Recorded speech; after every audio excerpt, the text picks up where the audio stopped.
Nous ne luttons pas seulement pour le Burkina Faso, nous luttons pour l'Afrique et pour la dignité de l'homme noir. C'est ce qu'a affirmé le chef de l'État, le capitaine Ibrahim Traoré, aux Afro-descendants présents à Ouagadougou dans le cadre de l'événement Bienvenue chez vous. On en parle dans ce journal. Et puis, en Pau célèbre ses 30 ans d'existence. Le lancement officiel des activités s'est tenu ce matin. Une occasion justement de faire le bilan des activités. Le lancement à suivre dans ce journal. Mesdames et messieurs, bonsoir et bienvenue sur un nouveau consacré à l'actualité sur Savane TV. Le chef de l'État, le capitaine Ibrahim Traoré, a reçu ce matin une délégation de près de 700 afrodescendants venus des États-Unis d'Amérique, d'Europe et des Caraïbes. Une occasion pour les afrodescendants de renouveler leur engagement à soutenir la lutte de libération et de souveraineté menée par le capitaine Ibrahim Traoré. C'est aussi un cadre de partage de vision. Le chef de l'État, le capitaine Ibrahim Traoré, a affirmé, je cite, « Nous ne luttons pas pour le Burkina Faso seulement, nous luttons pour l'Afrique, nous menons une lutte pour l'homme noir, nous luttons pour la dignité de l'Afrique, nous luttons pour le bien-être de nos populations. » Fin de citation. Docteur Arikana Chiombori Kuyao, au nom des afrodescendants, a salué la vision du chef de l'État. La cérémonie d'ouverture des journées portes ouvertes sur le processus de dématérialisation des procédures au profit du secteur privé a eu lieu ce matin à Ouagadougou, à la Chambre de commerce et d'industrie du Burkina, en abrégé CCIBF. Ces journées portes ouvertes sont placées sous le thème appropriation des procédures administratives dématérialisées, levier de croissance et de développement des micro et petites entreprises. Retour justement sur le film de la cérémonie avec notre reporter Samuel Moko. Depuis un certain temps, l'État est à pied d'œuvre pour dématérialiser les différentes procédures au profit du secteur privé. Une initiative qui reste méconnue du public. D'où l'instauration de ces journées portes ouvertes de la Chambre de commerce et d'industrie du Burkina Faso du 7 au 8 novembre. L'idée est de faire découvrir ces outils-là, mais également d'accompagner les entreprises à pouvoir s'en approprier. Nous disposons au sein de la direction de la facture normalisée des outils pour pouvoir accueillir les contribuables, donc des ordinateurs qui sont disponibles où ils peuvent se connecter. Nous avons également des agents qui sont là pour répondre aux questions des contribuables pour les services dématérialisés. Nous avons commencé avec la dématérialisation avec e-Syntax, avec notre partenaire stratégique et la Direction générale des impôts, et nous comptons étendre cela aux autres administrations pour faciliter aussi les échanges. Donc il y a 429 procédures dématérialisées qui devaient être faites par l'administration publique, et cette dynamique-là est en marche. Il y a plus de 100 qui sont dématérialisées actuellement.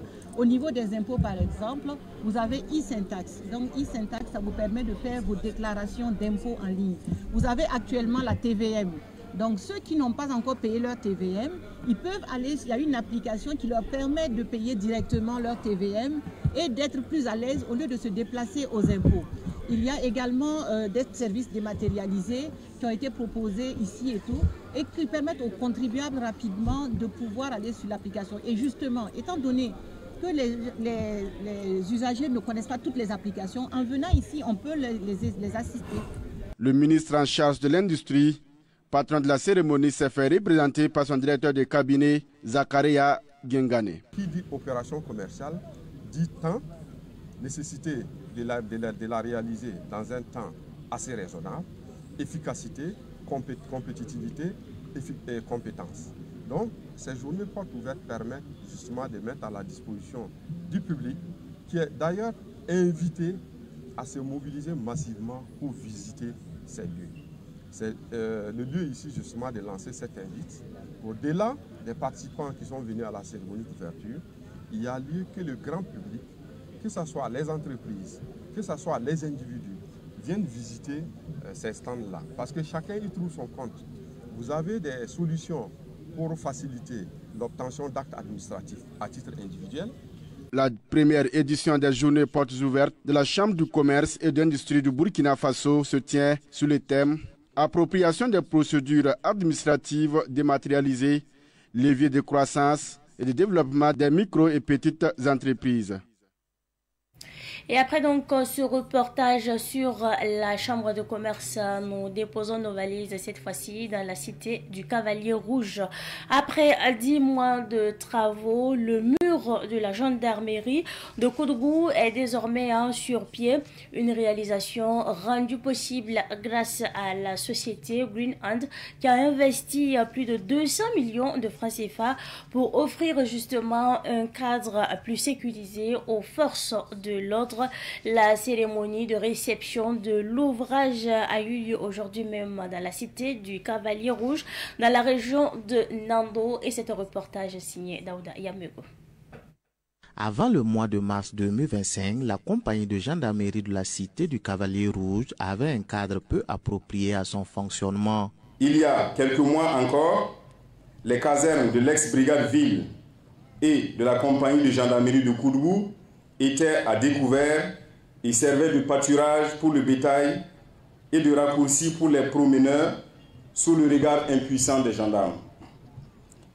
Ces clôtures, si longtemps attendues, quelquefois inespérées, avec d'interminables moments d'attente, sont désormais une réalité. Véritables ouvrages d'art et barrières physiques, elles permettront de sécuriser le personnel, de protéger la dignité des populations qui, pour diverses raisons, y séjourneront à l'abri des regards indiscrets, de garantir la sûreté des locaux de service, leur inviolabilité et de préserver les équipements contre toute menace, intrusion ou acte de malveillance.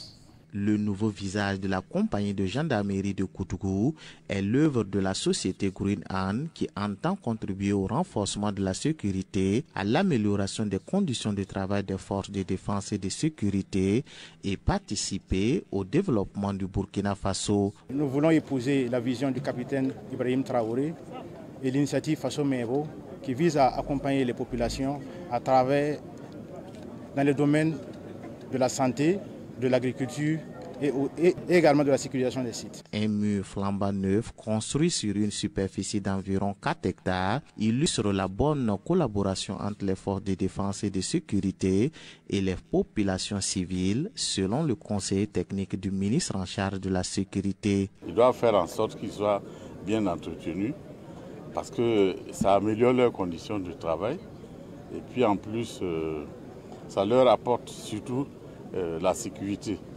Comme certains l'ont dit tout de suite, il se fut un moment où tout le monde traversait cette cour. Et avec ces temps qui courent, les questions de sécurité nécessitent justement qu'il y ait que des mesures soient prises pour assurer la sécurité donc des personnels et le gouvernement ne peut pas tout faire. Le don de la société Green Hand, estimé à 220 millions de francs CFA, a également bénéficié la police nationale du secteur 10 de Koudougou à travers la rénovation du bâtiment et la construction d'un mur de clôture. Par ailleurs, le château d'eau de la gendarmerie nationale à motricité humaine a été équipé en plaques solaires pour améliorer le fonctionnement. Eh bien, en formation, on en parle également dans l'actualité de ce 7 novembre 2025. En effet, le comité des jeunes aveugles de l'association Winsongre a clôturé une formation en informatique à l'intention de ses membres soutenue par Orange au Burkina. Cette initiative vise donc à renforcer les compétences numériques des personnes vivant avec un handicap visuel et surtout à favoriser leur insertion professionnelle. Les précisions avec notre reporter Cynthia Zouglana. Durant 5 jours, 15 personnes handicapées visuelles ont été outillées sur l'utilisation des outils informatiques adaptés à leur handicap, notamment les logiciels de lecture d'écran, la rédaction de documents et la gestion de fichiers numériques. Selon le président du comité des jeunes aveugles de l'association Winsongre, cette initiative découle de la volonté d'offrir de réelles opportunités d'insertion et d'autonomisation aux membres de l'association. L'objectif est de permettre à nos membres qui sont là, qui sont beaucoup des étudiants, d'avoir accès à des connaissances numériques sur l'ordinateur. Parce que ça leur permet, dans leurs études, de mieux étudier et aisément. Ayant accompagné cette initiative, Orange Burkina, à travers la voix du directeur général de Orange Money Burkina, a salué la pertinence du projet. Et que M. Adama Konsebo m'a approché par rapport à sa demande de formation en informatique pour son association. J'ai été agréablement surpris et je pense que quand vous voyez des gens comme ça, il faut les accompagner. Le formateur, quant à lui, s'est dissatisfait de l'implication et de la motivation des participants tout au long de la session. Il faut dire qu'avec mes apprenants, l'ambiance était conviviale, puisque chacun est venu avec une volonté manifeste de pouvoir y apprendre. Donc, certes, avec certains, le niveau de compréhension n'était pas aisé, mais avec le meilleur de soi, on s'est donné cette tâche, cet engagement pour pouvoir fournir ces différentes compétences afin que chacun puisse retenir et connaître de quoi en tout cas manipuler sur la machine de façon aisée. Du côté des bénéficiaires, Samuel Ouedraogo se dit pleinement satisfait des compétences acquises. Je suis satisfait parce que ce que je ne connaissais pas, j'ai appris beaucoup de choses parce que je suis quelqu'un de curiosité. C'est que de l'informatique, j'aimerais savoir qu'est-ce qu'il y a à l'intérieur. Vraiment, ça m'a permis aussi de pouvoir avoir un peu de béaba sur l'informatique. Ce que j'ai appris, je vais aller mettre en pratique, je vais aller faire des doléances pour voir si on peut m'aider avec une petite machine. Ça va me permettre aussi de ne pas oublier. La remise d'attestation aux participants a officiellement mis fin à cette cérémonie de clôture de formation au profit des personnes handicapées visuelles. Le comité des jeunes aveugles de l'association Winsongre existe depuis environ 10 ans et compte environ une trentaine de personnes. L'actualité de ce soir est également marquée par l'organisation AMPO qui célèbre ses 30 ans d'activité. Une occasion justement pour cette organisation de marquer une halte pour faire le bilan, mais aussi une occasion pour les bénéficiaires de témoigner leur reconnaissance à l'ONG. La cérémonie donc a eu lieu ce matin. Le film de la cérémonie avec notre reporter Germaine Farama. C'est à travers des notes de l'hymne d'appartenance à la patrie que la cérémonie des 30 ans d'activité de l'ONG AMPO, Association Managnoma pour la protection des orphelins, a débuté. Une organisation qui accompagne les orphelins en les accueillant, hébergeant et en leur offrant des programmes d'éducation et de formation professionnelle. La célébration des 30 ans de l'organisation AMPO est un espace de reconnaissance et de témoignage, comme c'est le cas avec Rasmata Kabore, une des pensionnaires de l'ONG. Je suis orpheline de mère, il y a 13 ans de cela. Et après la mort de ma mère, on a eu un peu de difficultés à la maison et on a entendu parler de AMPO. Après ça, on a fait précipitamment les demandes et AMPO a accepté et je suis venue. Et j'ai commencé l'école ici en classe de super 2 et je fais la classe de la seconde à 4. Courant ces 30 ans d'action, l'ONG AMPO s'est aussi intéressée aux personnes vulnérables et à celles vivant avec un handicap. À l'occasion de la cérémonie, l'ONG AMPO a donné du sourire à une trentaine de personnes vivant avec un handicap qui ont été dotées de tricycles. Cette halte sur les 30 ans de l'ONG AMPO, c'est aussi l'heure du bilan. Durant ces 30 ans de vie, AMPO a pu réaliser 2 centres d'accueil pour enfants en détresse. Un centre pour les filles et un centre pour les garçons. Actuellement, nous avons au total 110 enfants dans ces 2 centres-là. AMPO a pu réaliser également un centre de santé qui aujourd'hui est une référence pour les personnes en situation difficile. AMPO, c'est aussi le centre Ampoton Tenga, voilà, qui est situé à Bankui. Depuis sa création, ce centre-là, par exemple, a pu mettre en place, à travers notre pays, 64 coopératives. L'organisation AMPO existe depuis 1995. Au regard de ses nombreuses sollicitations, la fondatrice de l'ONG lance un appel à solidarité des Burkinabés. Nos enfants, ils sont très intelligents. Ils partent à l'école tous. Ça veut dire que pour que ça reste comme ça, je compte à vous. Je compte à les bailleurs de Burkina Faso même.